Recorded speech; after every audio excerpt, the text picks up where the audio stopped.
Kupiti stan u Beogradu, pogotovo investicija ne uvod, da li je to za život, da li je to za rentu, svakako investicija, ali što kažu, imamo dosta ljudi iz unutrašnjosti koji uzimaju svoje deci za studiju ovde u Beogradu, ali svakako gledamo kao investiciju jer ne znamo gde će ta deca kad završe studije da završe, da će možda ići preko,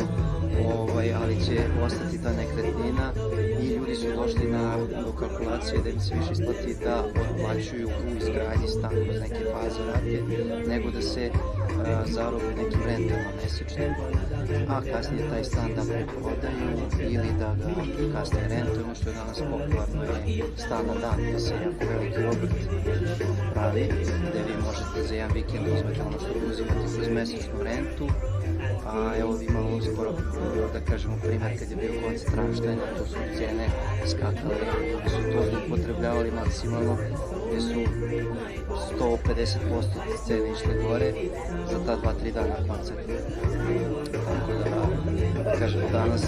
imati nekretninu svakako